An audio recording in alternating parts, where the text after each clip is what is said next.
It's a weird place to end, but that's where I'm ending.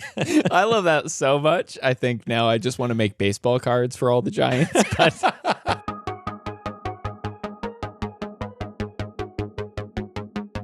well, hello everyone, and welcome to the Bible Geeks podcast. This is episode 256. I'm Brian Sheely. I'm Ryan Joy. And on today's episode, the final episode of Bible Geektober, as the Wizard of Oz said, Nephilim, Rephim, Anakim, oh my. The Bible's full of strange stories of giants, from the mysterious sons of God in Genesis 6 to Goliath and his oversized brothers. So as we wrap up Geektober, we are grabbing our nerd glasses and our best concordances to dive into one of the Bible's weirdest rabbit trails, and we'll track these colossal figures through Scripture. Ryan, we are nerds. we're Bible nerds, but we're also nerds. We're definitely, yeah. And I think it's important for us to just lean into that nerdiness at the end of Geektober and talk about something that, you know, is on our minds. Because, again, you sent me a text message like 2 days ago with a picture of Goliath on a wall in your church building, I'm guessing, like in a Bible classroom setting. Why are you sending me pictures of Goliath? Well, I knew this episode was coming up, but yeah, in our middle school class, I'm teaching Wednesday nights, but on Sunday morning, evidently, they had just studied about giants and about Goliath. And so there's a sister here that's very artistic that made an awesome drawing that is like life size, whatever the stats are, 10 feet tall or whatever, however many cubits Goliath was, that's what this is measured. Yeah. Yeah. It was great. It looked great. Big, yeah. Although, of course, you know, you guys are a little deficient in the height department with the size of your ceilings. Yeah. So in the picture, Goliath's head was kind of like, you know, leaned forward along the ceiling. It was cool. I can remember that for our Bible classes as well. And it coincidentally, as I saw your picture, I walked by our Bible classes at Monte Vista, and I looked down the hall, and there was a Goliath standing staring at me. And so apparently we're all studying about Goliaths and giants and things like that. So why don't we just tackle it here in our episode? They might be giants. And in Geektober, we've gone through some flyover things that we skip over sometimes, but there is one giant that David, one little shepherd boy, defeated that we don't skip over. So we're going to deal with Goliath, but we've got some other more frequently skipped over texts that we're going to get into too. Yeah. So before we get too deep into traveling back in time into this sort of what I'm calling a crypto-biblical expedition, which is like, okay. Like cryptozoology. Cryptozoology, yeah. So we're going back to these, you know, questionable characters in time. But before we do that, I think it's important for us to kind of just answer the question right off the bat.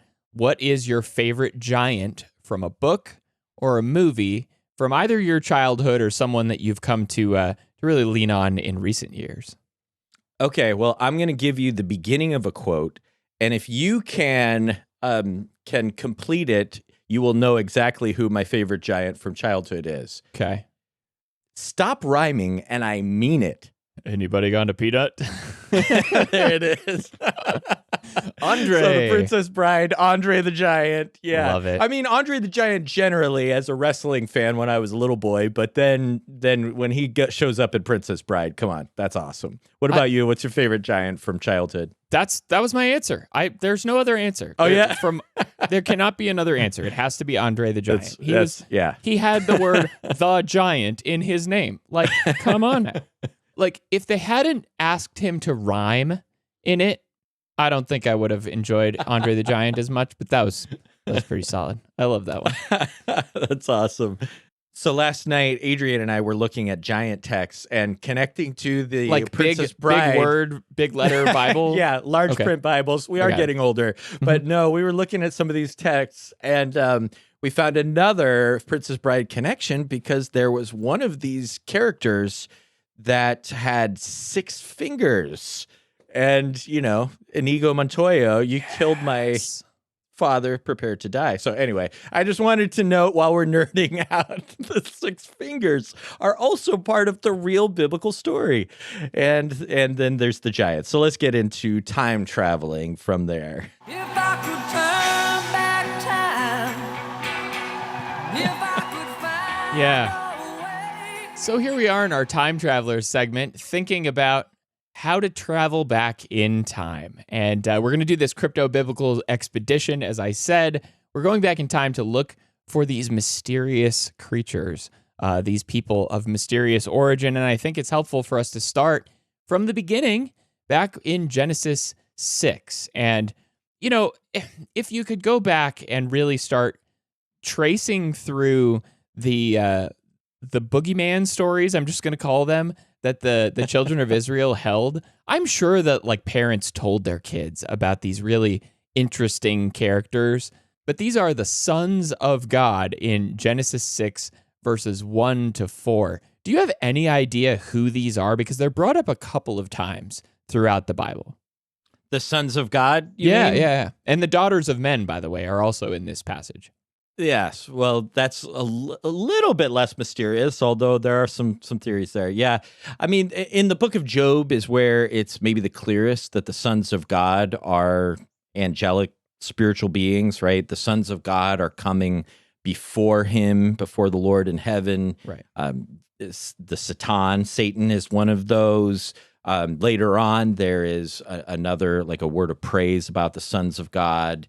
So the sons of God, to me, based on Job, seems to be angels. But there is a theory that it could involve the descendants of Seth versus the descendants of Cain in the daughters of men. And then there's also another interpretation that involves these tyrant kings who are possessed by demons, and we're getting into craziness already here, and that didn't take long. No, and so, but you know, I would lean towards the earliest interpretation, the one that all the Jews and you know the writings we have from the time of Jesus and early Christian writings and that kind of thing viewed these sons of God in Genesis 6 as angels.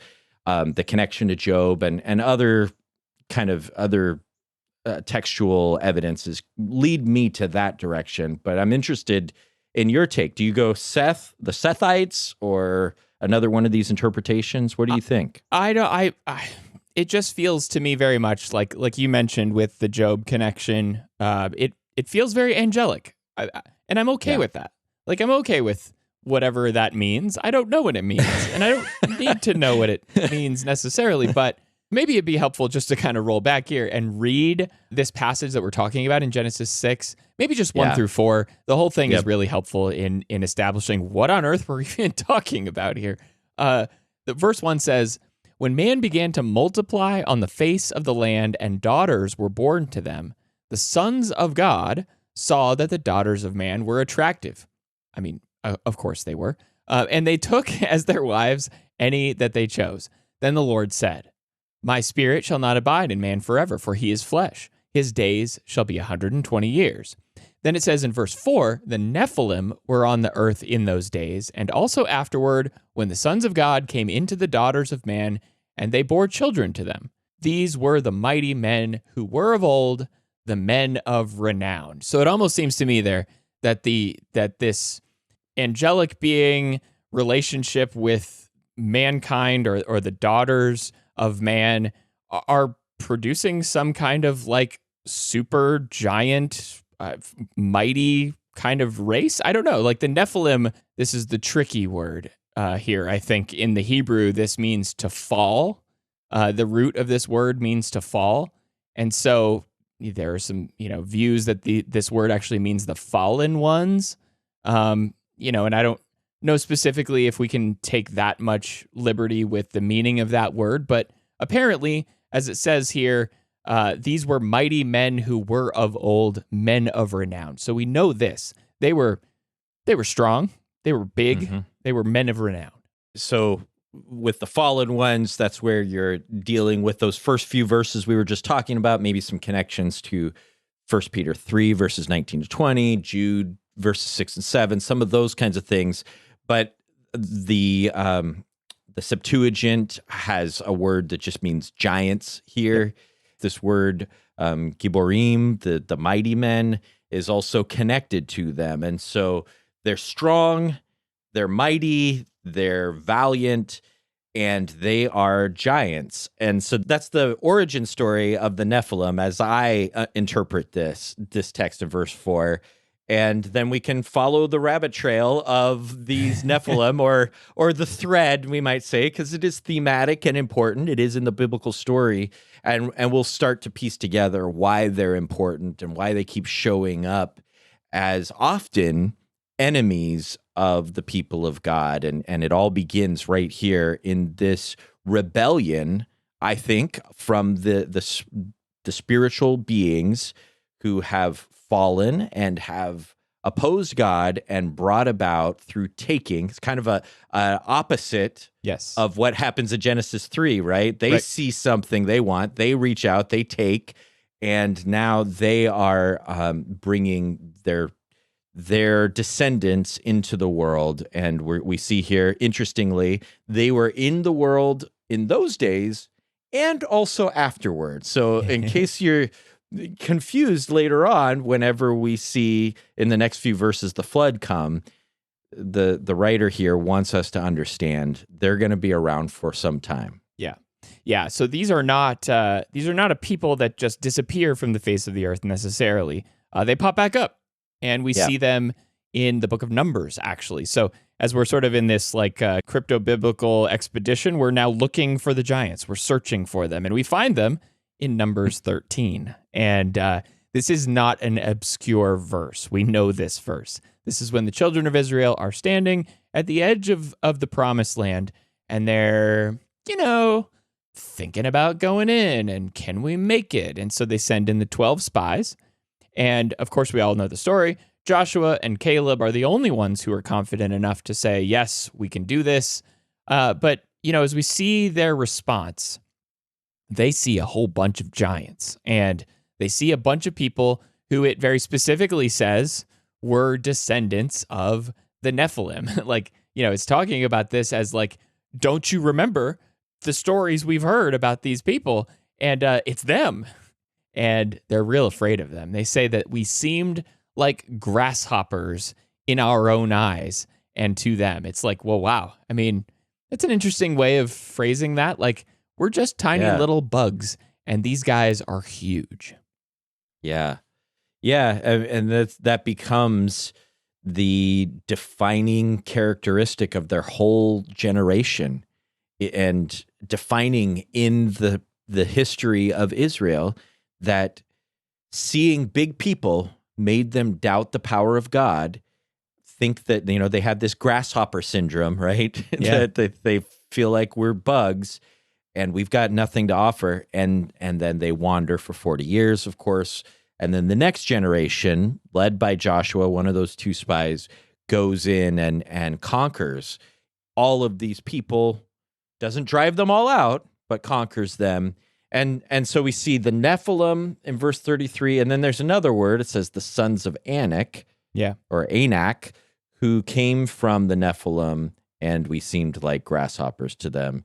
So I don't know if this is a time to check in on a lesson for us, or if we want to save those for later. But we could start to, I've felt small at times and not thought of God's bigness enough and leaned on that. And so there's already, we're starting to see sometimes things seem colossal as they're opposing us, the obstacles, though we don't fight Andre the Giant or any bigger giants, we are going to face giant challenges. And so we need to continue to see what Joshua and Caleb saw from the beginning, which is that our God is big enough to defeat any obstacle. Yeah, and I have a whole lesson on Caleb here in that I think is just super compelling. How Caleb went out and saw these giants. He saw the same thing everyone else saw. I mean, of course, Joshua was with him too. But if you fast forward to Joshua 14, you actually see how he gets to essentially demand his inheritance now, which God had promised him. And oh, by the way, it is where the sons of Anak actually lived. It was the Anakim's land was in Hebron. So he basically said, "Give me the giant land." And that's infested with giants, by the way, and I want that land now. After his 45 years of wandering around and waiting, he was able to say, like, I want that land. And for me, it's like there are things that people are afraid of, and I have to be like Caleb in this moment. I have to be like Caleb in understanding that, like, if God is on my side, I understand why you're afraid. Like, I get it. It makes sense to me, but I don't need to be controlled by that. I don't need to be gripped by that. And that was something that Caleb definitely learned here. I mean, if you're looking for applications here, sort of mid-journey in our giant search, I think it's definitely these giants are here for a reason. And I think a lot of the reason why they're here is for us to compare our smallness with God's bigness, even when we're confronted with an enemy that appears to be too much for us to handle. So then we move on to a couple of other giants, I suppose, in the story. Yeah. We've got like Og and the king of Bashan and his bed. You think about this giant situation in Deuteronomy 3. Why are they recording this bed being so long? Well, evidently it still exists at the time that it's being written, and you get the sense that this is one of those notes that is added by an inspired editor that's putting something in here afterwards, because it's like Moses isn't in the land, he didn't cross over. No, but whoever is writing this seems to be saying, hey, go check it out now. It's it's still in the museum, this massive 15-foot long iron bed, and this is the beginning of the Iron Age. Yep. And so like he needed a bed that was massive and made of iron. And the legend, again, not legend as in mythical, but it's like, imagine how the lore of these real figures would just grow in your mind. Yeah. And even the people that Joshua and Caleb and the other 10 spies are talking about, all of the people of Israel didn't see them. And so they're left to imagine these people. Ooh, yeah. And it's like that game of telephone we just talked about. Yeah. Yeah. Giants become even worse and bigger. Yeah. Loom larger as their shadow starts to creep over you in your imagination. And so, yeah, I think that's why, is because it's starting to tell us how big the enemy was and how much God has done, so that we can build our faith and understand how great our God is.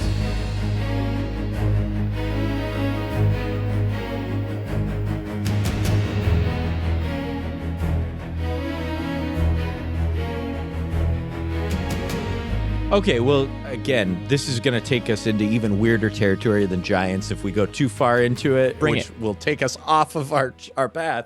But as we get into the way, for instance, Isaiah uses this word and refers to the Rephim, we see that there's a connection to people who are dead. This word has to do with shades or shadows, and this is where the idea that some really good scholars I like Bruce Waltke, come to the conclusion that there is a connection between these early figures in Genesis 6 and kings that have angelic beings or fallen angels or demons.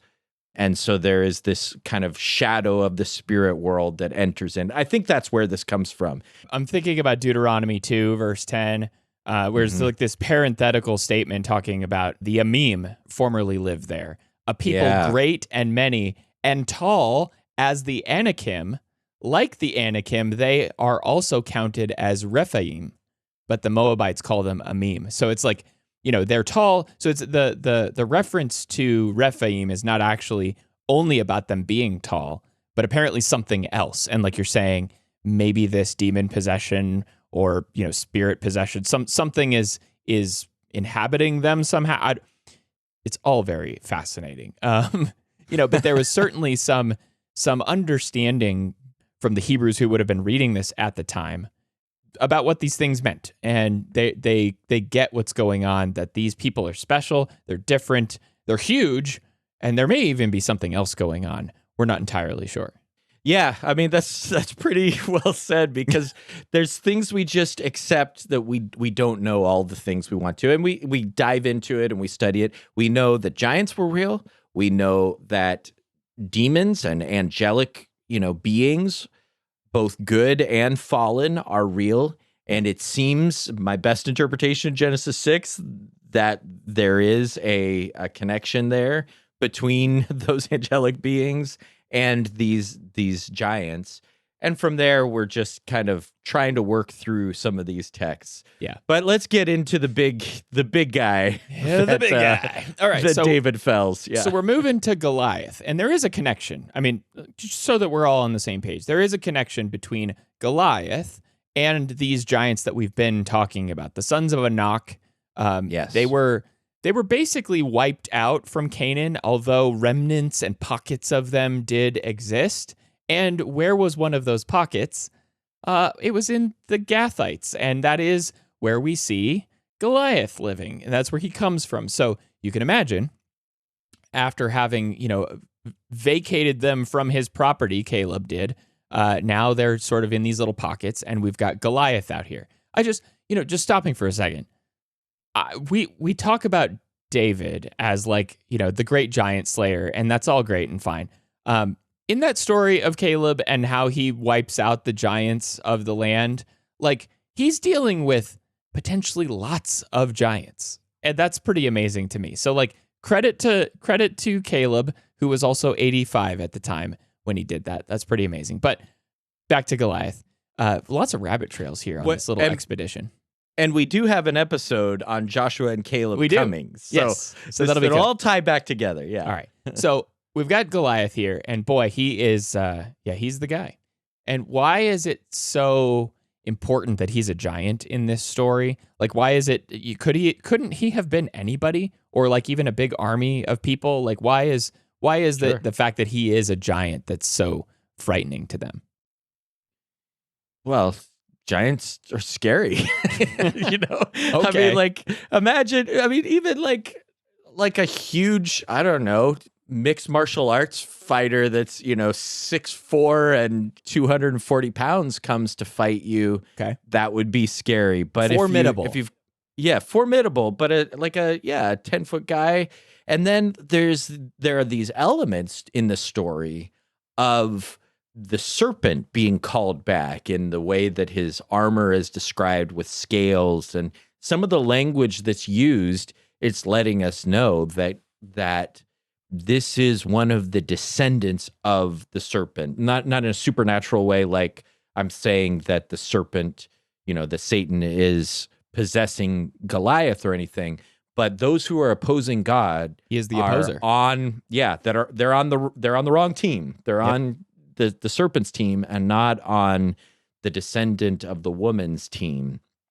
And so you see him representing all that opposes God, and then he's taunting God's people and bringing shame to God's name. And this is why David just can't stand it any longer. I don't know. That's what I see here. That's why it's scary, and that's why it's important. But maybe there's more to it. What do you see here? Yeah, well, I think his sheer size was one thing.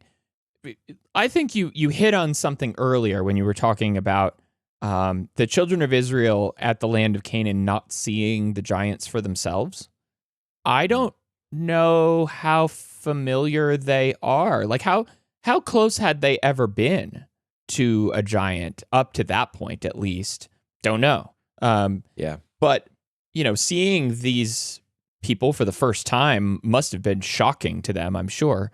And of course, generations have passed and things have elapsed since then. And I don't know how many people were just familiar with a big giant walking around, but I definitely think this had grown to become lore, real boogeyman stuff, real scare your kids in the middle of the night, kind of sitting around the campfire stuff. And I think that's why this really is a powerful deterrent against the children of Israel, because I feel like they've grown up talking about these people, and now they see one face to face who is also, like you were just saying, taunting them as the adversary.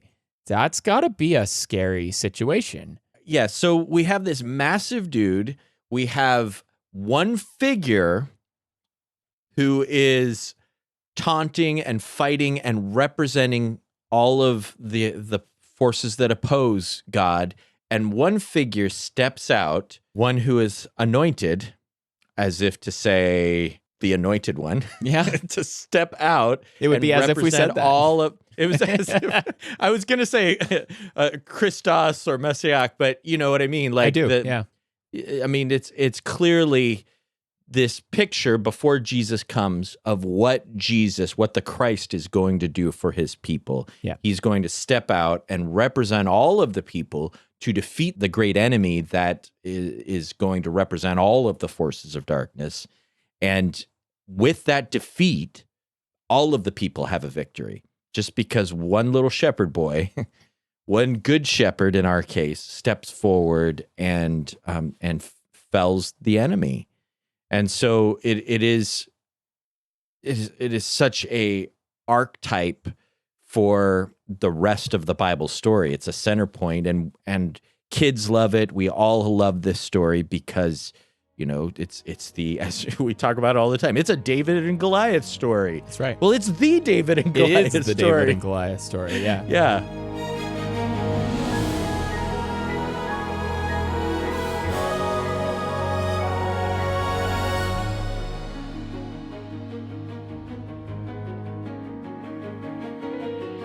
You did something in our Snakes and Dragons episode that I think was helpful here.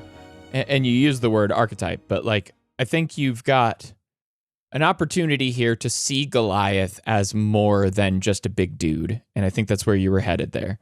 He represented the final boss. Like, he was the unbeatable pagan power that, like, before David shows up, an entire army of God's people are just gripped in fear about his taunting.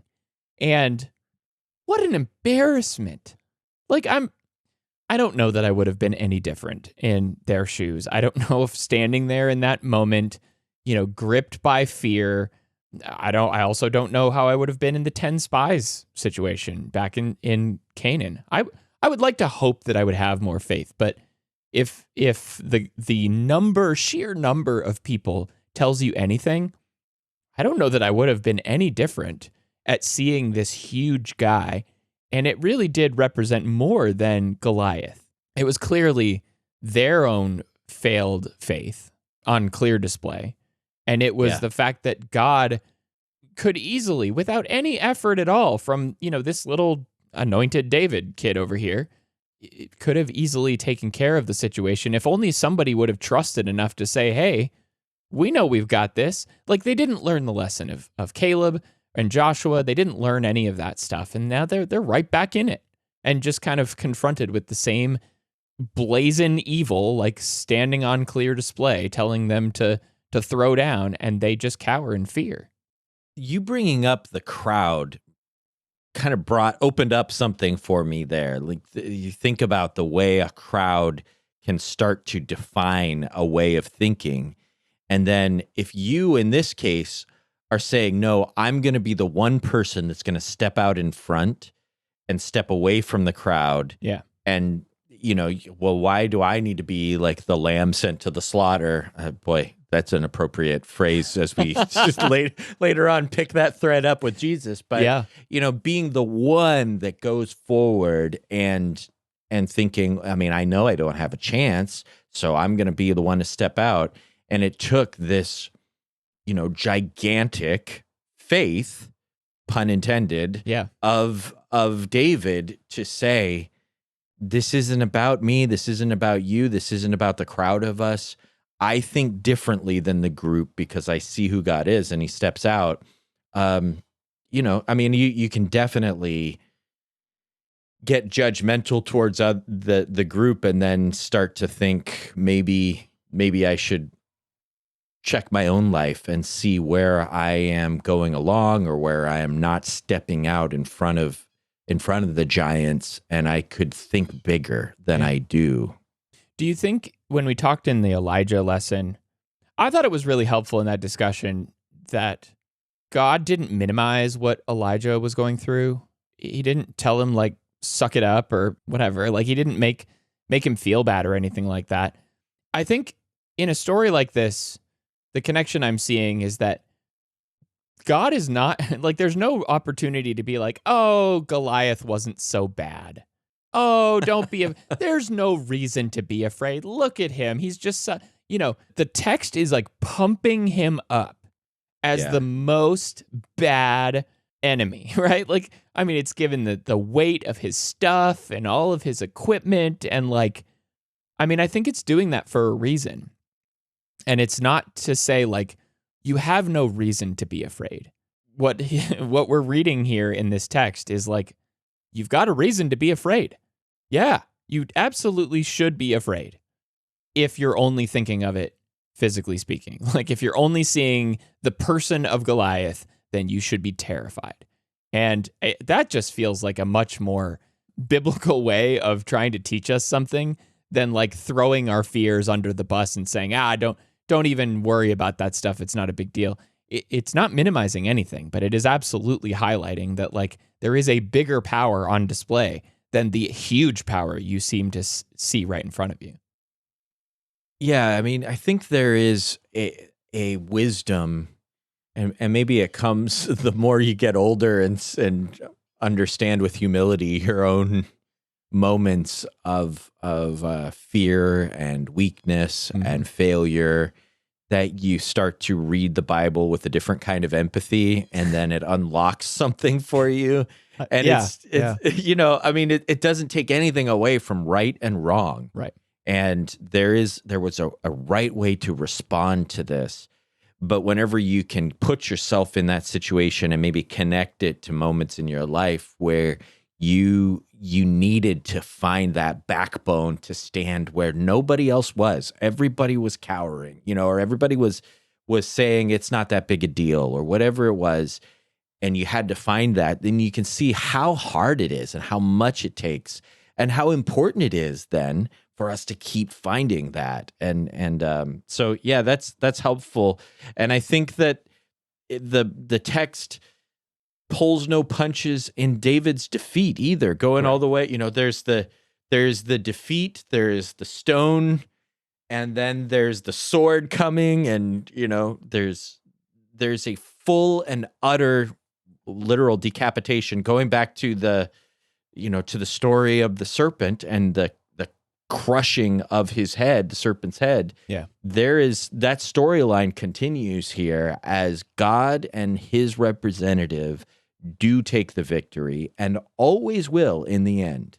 And even outside of just the story of Goliath here, obviously he lost big time. But then you go on to the 2 Samuel 21 and other passages where you actually see the rest of Goliath's relatives and these other giants being taken care of, taken down by David's mighty men. So it's clear that this job is not over and that there's still more to do, but it is an utter defeat. I mean, going along from our curses and laments conversation, like when God wants to enact justice and when he wants to take care of business, he takes care of it completely. And I think that's super helpful. And, this whole conversation has really been about things that I find fun, and giants seem to be fun. And there's a lot of questions that we raise here that who knows what some of these things are, but it's so cool that God puts them in here on purpose.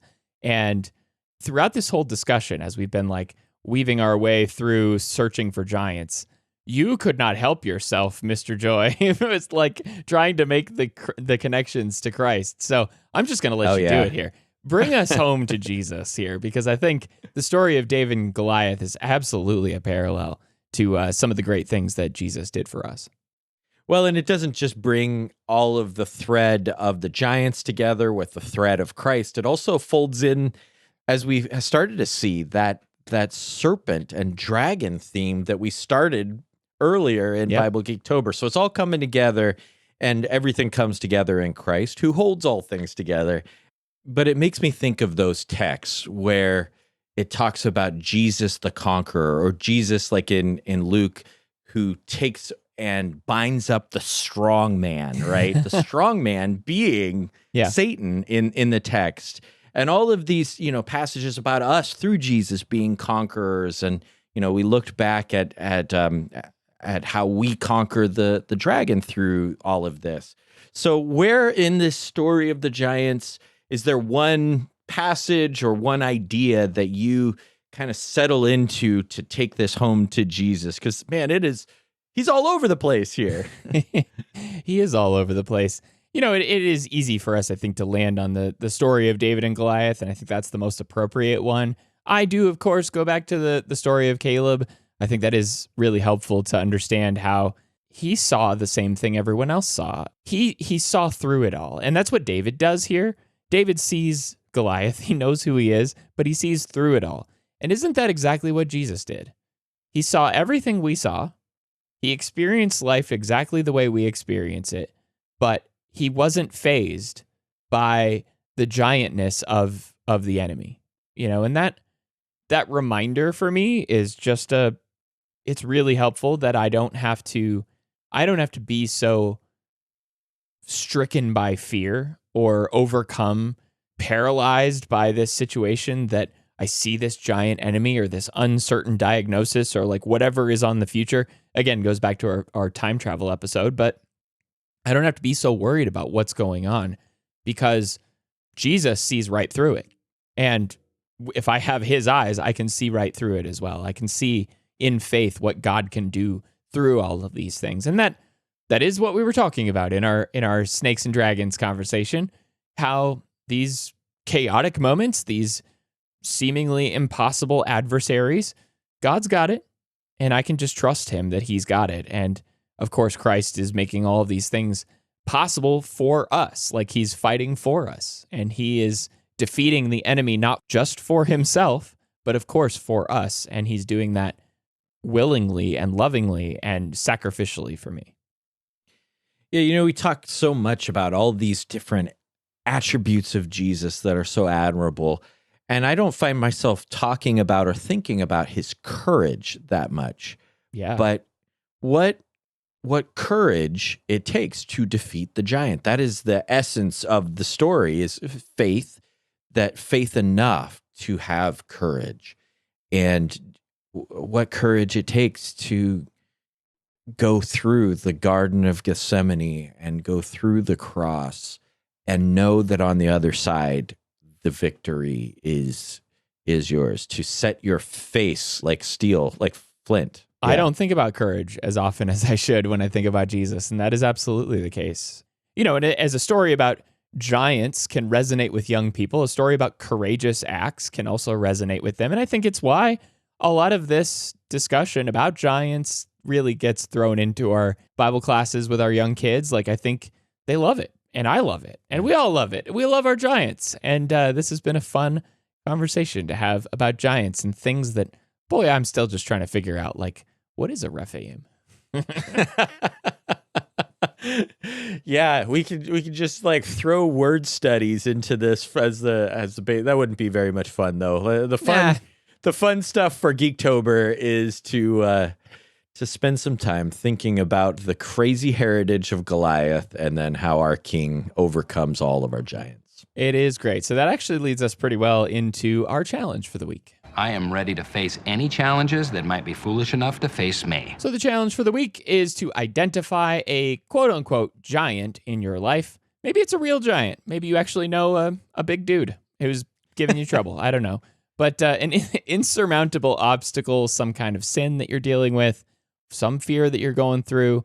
Instead of focusing on that as some giant, insurmountable thing, meditate on the story of David and Goliath and ask yourself, how is God able to take care of this through his strength? Yeah, and think back to the story of Caleb and Joshua that you were bringing us to, and Numbers 13 and the grasshopper syndrome. And we have to overcome that. We have to see that we might be grasshoppers. I mean, what are we really? But with God, grasshoppers can overcome any giants, right? They sure can. Yeah. All right, so as we wrap this thing up, we've been talking here about how the Bible is highlighting God's amazing power over people who have become these incredible obstacles to us. And I'm thinking about how in this story, we just have so much richness in the Bible to lean on.